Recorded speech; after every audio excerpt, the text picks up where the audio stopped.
नाम घेता गजानन झाले जन्माचे सार्थक। नाम घेता गजानन झाले जन्माचे सार्थक। शेगावीचे योगीराज थोर ब्रह्मांड नायक। ब्रह्मांड नायक ब्रह्मांड नायक ब्रह्मांड नायक ब्रह्मांड नायक। मालक, तुम्ही जे मजुरी देताय ना त्या 2 वेळचं भागन असं झालंय। थोडी मजुरी वाढून मिळाली तर। संप्या, याच्या पुढे एक शब्द बोलशील ना तर याद राख, गजानन महाराज कुणी या अवलिया व्यक्ती नसून तुमच्या आमच्यासारखे सामान्य आहेत। आणि नसतील ना तर मी बदलून दाखवीन। माझ्या घराला आजवर संत चरण लागलेले नाहीत। ही इच्छा पूर्ण व्हावी अशी मी आपणास विनंती करीत आहे। ठीक आहे महाराज। महाराज, काय रे बंकट? या सुधाकरनं आपल्याला रोज त्याच्या घरी बोलवलंय। आपण त्याच्या स्वभावाचं जसं वर्णन केलंय ना त्यावरनं त्याच्या बोलावण्यामागे काहीतरी काळबेरं नक्की असा मला संशय वाटतोय। हा माणूस चांगला नाहीये महाराज। तुझा संशय अगदी योग्य आहे। तरी पण महाराज, विंतू जसा आपला स्वभाव न बदलता नांगी मारण्याचं काम करतो, तो तसा आपला स्वभाव धर्म बदलत नाही, तसाच आहे आमचा सुधाकर। तरी आपण त्याच्या घरी जाणार आहात? हो, त्याच्या स्वभावात माणुसकीत बदल घडवण्यासाठी आम्ही जाणार आहोत। काय आहे यांच्या मनात काही कळतच नाही। सकाळीच उठून गजानन महाराजांच्या मठात गेलेत आणि महाराजांना बदलून दाखवतो असं म्हणालेत। वहिनी, तुम्हाला का नाही सांगितलंस? दादा महाराजांच्या मठात जाणार आहे, मीही गेले असते त्यांच्यासोबत, महाराजांचे दर्शन झाले असते। आलात तुम्ही? हो, चला गजानन महाराज की जय। दादा, पद्मा, तुझी इच्छा होती ना गजानन महाराजांना भेटायची, होणार, पुरी होणार। दादा तुला ठाऊक होतं ना, मग मला का नाही घेऊन गेलं सोबत? आता तुला या अवस्थेत कुठे नाचवू तिकडे, म्हणून तर महाराज स्वतः येत आहेत ना तुला दर्शन द्यायला। दादा काय सांगतोस, खरंच? हा मग भलतीच थट्टा करू नका हा। खरं सांगा, तुम्ही गेलाच नाहीत ना मठात? सुलक्षणा, मी खरं सांगतो, मी मठात गेलो, महाराजांचं दर्शन घेतलं आणि पद्मा, आपली पद्मा सुखरूप बाळंत होईपर्यंत दररोज दिवसातून एकदा तरी आपल्या घरी यावं असं आमंत्रण दिलं आणि ते त्यांनी स्वीकारलंय। हा, म्हणजे महाराजांच्या मठात जाऊन त्यांचं दर्शन घेताच तुम्हालाही ते मोठे संत असल्याची खात्री पटली तर? हा? संत महाराज सर्वसामान्य आहेत हे तुम्हा लोकांना पटवून देण्यासाठी मी त्यांना इथं बोलावलंय। आता बघाच तुमच्या महाराजांचं खरं रूप। म्हणजे महाराज घरी आल्यानंतर तुम्ही काय करायचं ठरवलंय? मालक, आपण बोलावणं धाडलं? होय तर बोलावणं धाडलं होतं तुला। सारखा जप करायचास ना, गजानन महाराज गजानन महाराज। साक्षात महाराज आपल्याला भेटायला येत आहेत। खरंच? हो खरंच। तेव्हा त्यांची सेवा करण्यात कुठलीही कसूर करायची नाही। हा, होय मालक। हा, निघा कामाला लागा।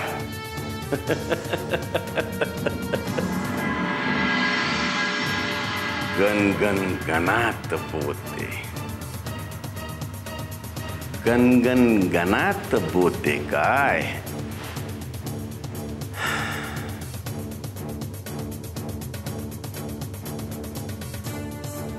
वहिनी, आता काय होणार आहे ग?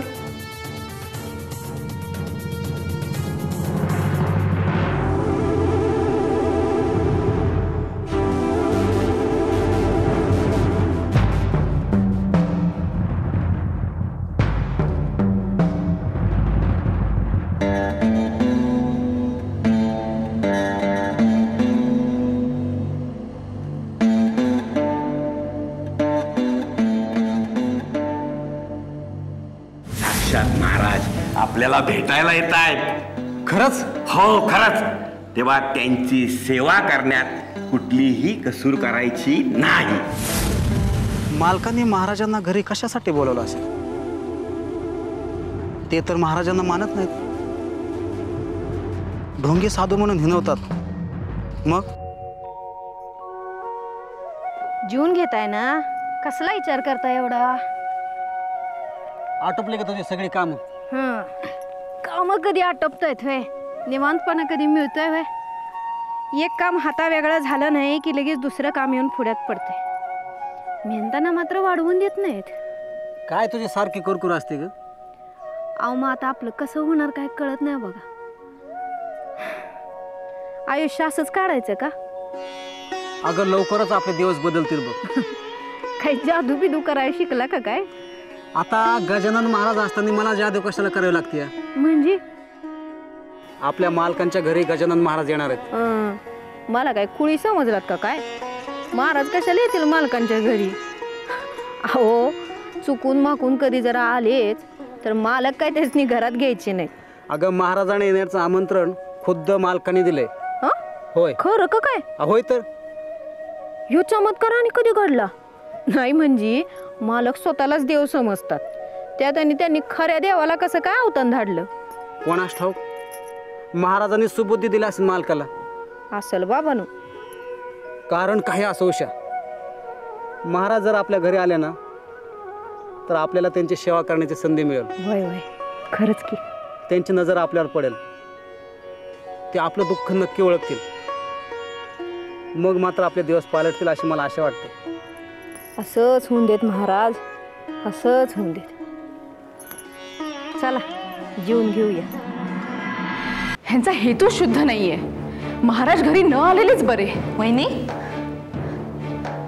कुणाचं चांगलं करता येत नसेल ना तर वाईटही करू नये. महाराजांसारख्या संत पुरुषाला घरी बोलावून ह्यांनी जर का त्यांचा अपमान केला ना तर ते किती वाईट होईल.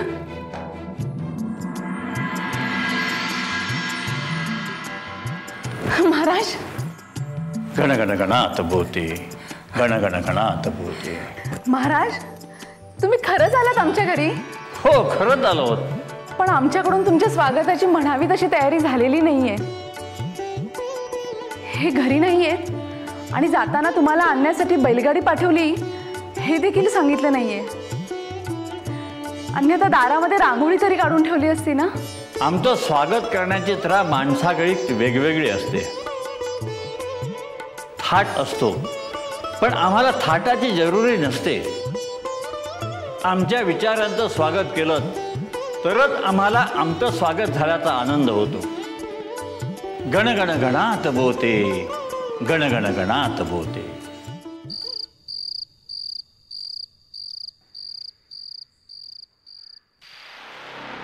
चंदू, सुलक्षणा, पद्मजा. काय महाराज येऊन गेले ना आपल्या घरी? हो महाराज येऊन गेले.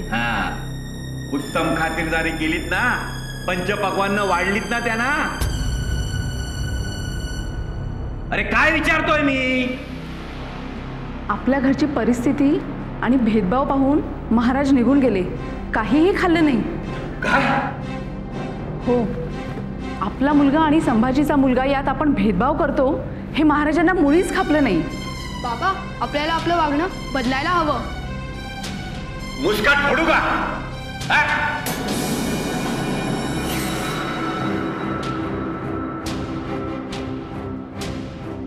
ठीक आहे, खायला आणलंय ते खाऊन घ्या. मी नाही खाणार. बाबा तुम्ही जर किरणला देणार असाल तरच मी खाईन. काय किरणला? दादा तू किरणसाठी चांगलं खायला आणि कपडे का नाही आणत रे? तो बिचारा आषाढभूत नजरेनं पाहत असतो. त्यालाही आशा वाटत असेल ना? तो त्याच्या बापाकडे मागेल, माझ्याकडे का? संभाजीचा मेहनताना बेताचा.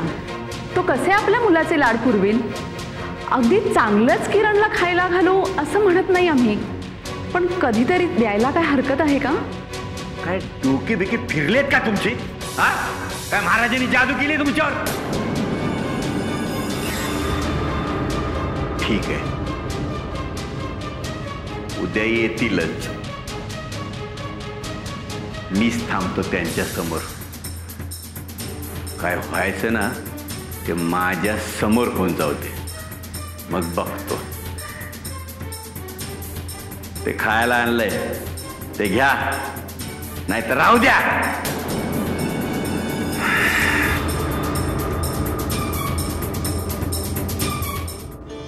पंकट, महाराज, आपल्या मुलांमध्ये बदल घडतोय हे पाहून आई वडिलांना आनंद वाटायला पाहिजे. अर्थातच महाराज. पण इथे तर चित्र उलटच दिसतंय. कुठे? सुधाकरच्या घरी. म्हणजे? भुकेलेला अन्न, तहानलेल्याला पाणी, निराधाराला आधार आणि विवस्त्राला वस्त्र, ही आमची शिकवणूक त्याच्या मुलाने आचरणात आणली हे पाहून त्याला दुःख होतंय. महाराज, सुधाकरचा स्वभाव आपल्याला चांगलाच माहिती आहे. त्याच्याकडनं ही अशीच प्रतिक्रिया अपेक्षित नाही का? बंकट, महाराज, आपली मुलं दानधर्म करतायत हे सुधाकरला कसं काय रुचेल? अहो, तो तर कवडी चुंबक आहे. साठेबाजी करून जास्तीत जास्त धन कसं मिळवता येईल ह्याच्याकडेच त्याचं लक्ष असतं हे आपण जाणता. मग पंकट, एखादा निर्बुद्ध माणूस छोट्या छोट्या गोष्टीतून शिकत असतो, ज्ञानप्राप्ती करून घेत असतो. तसं काहीसं होईल अशी आम्हाला आशा वाटत होती. आपली मुलं सत्कर्म करतायत हे पाहून त्याचे डोळे उघडतील असं आम्हाला वाटत होतं. कोणी माणूस गरीब अथवा श्रीमंत नसतो, सर्वतोपरी तो माणूस असतो. माणसाने माणसाची माणुसकीने वागलं पाहिजे हे ज्ञान त्याला केव्हा प्राप्त होईल? बघूया. उद्या पुन्हा एकदा त्याच्या घरी आम्ही जाणार आहोत.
महाराज म्हणवतात स्वतःला, यांना कशाचाही मोह नाही असं भासवतात. तर मग या आभूषणांचा अवेर न करता स्वीकार का केलाय? वा रे महाराज. महाराज, आता तुम्ही बघाच पुढे मी काय करतो ते.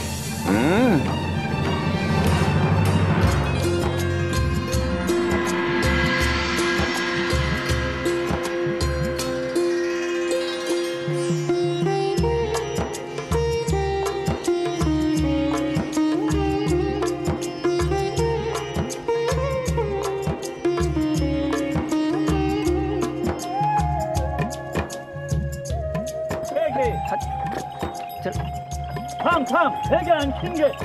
हे घे, हे घे, ये. हे घे. ये. हे घे. थांब, आणखीन घे. हे घे. ये. हे घे. थांब, हे घे, आणखीन घे.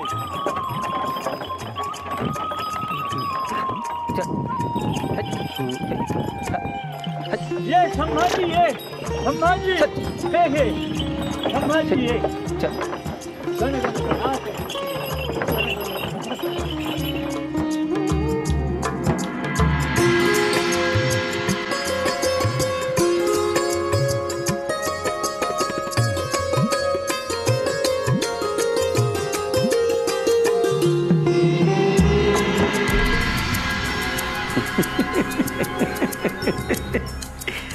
गण गण गणात बोते महाराज. आकाशला महाराज. पैसा दिला घेतला, सोनं दिलं घेतलं. मी देतोय घेतोय, मी देतोय घेतोय. आणि मला कसला मोह नाही, माया नाही, इच्छा नाही. आता पिच्यात पुरवतो तुझा गजानन महाराज. गण गणात बोते गण गणात बोते. काय संध्या, काय काम नाही शेतावर? काय काम नाही इथं? का आला? तुझ्या गळ्यात ही सोनसाखळी? अरे मी तर महाराजांना दान दिली होती. अरे त्यांच्याकडनं काही हिसकावून घेतली का त्यांचा गळा आवळलास? अरे बोल ना, काय केलं? मालक मारू नका, मारू नका. अहो महाराजांनी स्वतः आम्हाला ही साखळी दिली. अजून इतर लोकांना त्यांनी काय काय दिले? म्हणजे महाराजाच्या अंगावर भरपूर दागिने होते बघा. ते दागिने त्यांनी गोरगरिबांना सगळी वाटून टाकले. रेशमी कापड सुद्धा वाटली. दान केलं? होय. काय सांगतोस काय?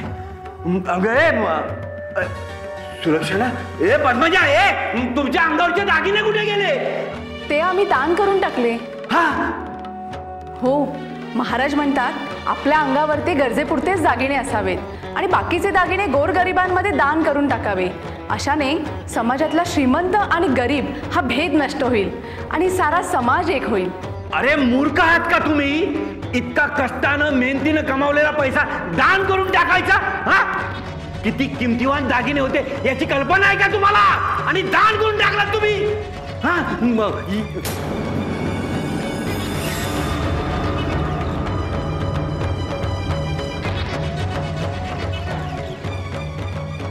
गजानन महाराज,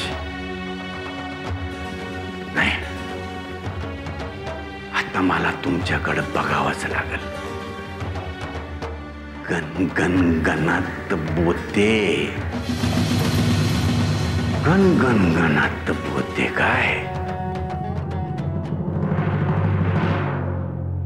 मांसाहारी जेवणाचा बेत केलाय आपण. मांसाहार घेता ना? अभक्ष भक्षण आम्ही करणार नाही. मांसाहार आम्हाला वर्ज्य आहे. असं कसं चालेल महाराज? अहो थोडं चाकून तर बघा, पुन्हा मागून घ्याल पानात.